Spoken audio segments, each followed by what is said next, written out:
നരേന്ദ്രമോദി എന്ത് ചെയ്യുമ്പോഴും കുറ്റം മാത്രം കണ്ടെത്തുന്ന ഒരു ഭാഗം ആൾക്കാർ നമ്മുടെ ഇടയിലുണ്ട്. അവർക്കൊക്കെ പൊതുവായ ഒരു പ്രത്യേകതയുണ്ട്.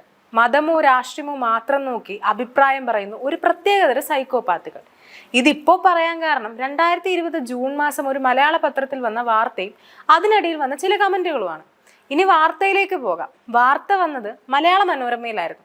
ആ വാർത്ത ഇതായിരുന്നു: ചൈനയ്ക്കെതിരെ സംഘർഷം തുടരുന്ന സാഹചര്യത്തിൽ വ്യോമ പ്രതിരോധം ശക്തമാക്കാൻ റഷ്യയിൽ നിന്ന് വാങ്ങുന്ന S-400 അതിവേഗം ഇന്ത്യയിൽ എത്തിക്കാൻ നീക്കം തുടങ്ങി.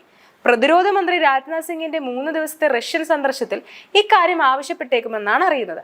2021 ഡിസംബറോടുകൂടി ആദ്യ യൂണിറ്റ് കിട്ടുമെന്നാണ് കരുതുന്നത്. അന്ന് ഇന്ത്യയും ചൈനയും വൻ സംഘർഷത്തിലൂടെ കടന്നു പോകുന്ന സമയമാണ്. അതിനെ നേരിടാൻ വേണ്ടി നമ്മൾ S-400 യുദ്ധവിമാനം വാങ്ങുന്നു. ഇതായിരുന്നു വാർത്തയുടെ ചുരുക്കം. അന്ന് ഈ വാർത്ത പുറത്തു വന്നപ്പോൾ തന്നെ നേരത്തെ പറഞ്ഞ സൈക്കോപാത്തുകൾ ഇതിനെ എതിർത്തുകൊണ്ട് രംഗത്ത് വന്നിരുന്നു. അതിൽ കുറിച്ച് നമുക്കൊന്ന് പരിശോധിക്കാം. നിബിൻ വർഗീസ് എന്നയാൾ പറയുന്നു, പറ്റിക്കാനാണെങ്കിലും ഇങ്ങനെയൊന്നും പറയല്ലേ, ചാണകങ്ങൾ ഇതൊക്കെ സത്യമാണെന്ന് കരുതും തള്ളാൻ തുടങ്ങും ഇപ്പോൾ തന്നെ. ഉള്ളി റാഫി പറയുന്നത് പട്ടിണി പാവങ്ങളുടെ കഥയാണ്. പട്ടിണി പാവങ്ങളുടെ തലയിൽ വീണ്ടും ഒരു നികുതി ഭാരം കൂടി കയറ്റി വെക്കുക, ആയുധ കച്ചവടത്തിൽ പങ്കെടുക്കുക, കോടികൾ കമ്മീഷൻ കരസ്ഥമാക്കി ജനങ്ങളെ യുദ്ധഭീഷണിയുടെ മുൻമണിയിൽ നിർത്തുക. ഇത് നല്ല ബിസിനസ്സാണ്. ഭരണക്കാരും എതിർപ്പ് പറയുകയില്ല. പേരിനൊരു രാജ്യസ്നേഹ പ്രസംഗം. ആയുധ കച്ചവടം മാറ്റിവെച്ച് നമ്മുടെ പട്ടിണി മാറ്റാൻ ഭരണാധികാരികൾ ശ്രമിച്ചില്ലെങ്കിൽ ചേരികൾ പറക്കുമ്പോൾ നമുക്ക് മതിലുകൾ പണിയേണ്ടി വരില്ലായിരുന്നു. So sad. ജയൻ നരിയാപുരം എന്നയാൾ പറയുന്നത്, ചുരുക്കി പറഞ്ഞാൽ എല്ലാവരും കൂടി ഇന്ത്യയെ കുത്തുപാളെടുപ്പിക്കും. ഓക്കെ, നോട്ടട്ടെ. ഷാലു അഗസ്റ്റിൻ എന്നയാൾ രാജ്യത്തിന്റെ പ്രാധാന്യം പറഞ്ഞാണ് കരയുന്നത്. അയാൾ പറയുന്നത് ഇങ്ങനെയാണ്: ഏതായാലും പണത്തിന്റെ കാര്യത്തിൽ ഒരു തീരുമാനമായി. ഷമീം ഇക്ബാൽ തമീമിന് ചൈനയുടെ വളർച്ചയുടെ അടുത്ത് ഇന്ത്യ എത്താത്തതാണ് പ്രശ്നം. അയാൾ പറയുന്നത് വേറൊരു കഥയാണ്.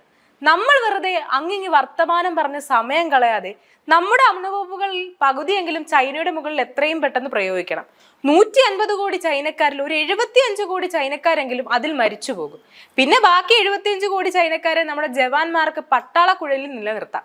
കാരണം നമ്മുടെ അടുത്ത് ഇഷ്ടം പോലെ ഉണ്ടല്ലോ പെലറ്റ് ഗൺ. Okay, good. ഇത്തരത്തിൽ നിരവധി കമന്റുകളുണ്ട്. ഇത് അതിൽ ചിലത് മാത്രമാണ്. ഇവരോടൊക്കെ ഒരു കാര്യം മാത്രമേ ചോദിക്കാനുള്ളൂ.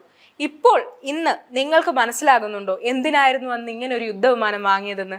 അതിന് എന്ത് ഉപയോഗമാണ് ഇന്ത്യയിലെന്ന്? ഭീകരവാദ ആക്രമണം നടക്കുന്ന ഈ സാഹചര്യത്തിൽ ഇന്ത്യക്ക് ഏറ്റവും കൂടുതൽ സഹായകമായത് ഈ പറയുന്ന S-400 തന്നെയാണ്. അന്ന് ഇതൊക്കെ മോദി വാങ്ങി വെച്ചത് കൊണ്ടാണ് നിങ്ങൾ ഇവിടെ സുഖമായി കിടന്ന് ഉണ്ടുമുറങ്ങുന്നത്. അല്ലെങ്കിലും കേന്ദ്ര സർക്കാർ എന്തെങ്കിലും നല്ല കാര്യം ചെയ്യാൻ മുതിരുമ്പോൾ അതിന് തടസ്സം നിൽക്കാനും പരിഹരിക്കാനും എല്ലാവർക്കും മുൻകൈ എടുക്കാം. പാകിസ്ഥാന്റെ ചിറകരിഞ്ഞ റാഫേൽ കരാർ മുടക്കാൻ രാഹുൽ ഗാന്ധിയും സോണിയാഗാന്ധിയും കോൺഗ്രസും ഒക്കെ ഇവിടെ കാട്ടിക്കൂട്ടിയ കോലാഹലങ്ങളും നമുക്ക് മറക്കാൻ കഴിയില്ല. വിമർശനങ്ങൾക്ക് പുല്ലുവില നൽകി നരേന്ദ്രമോദി എന്ന ഭരണാധികാരി നടത്തിയ തയ്യാറെടുപ്പുകൾ ഇന്ന് എല്ലാവരും വാഴ്ത്തിപ്പാടുകയും ചെയ്തു. പക്ഷേ അന്ന് അത് വാങ്ങിയില്ലായിരുന്നെങ്കിൽ ഇന്ന് ഇന്ത്യയിലെ പലരും മരിച്ചു വീഴേണ്ട സാഹചര്യം ഉണ്ടായെന്ന് ഓർക്കുന്നത് നല്ലതാണ്. News desk IBN Malayalam.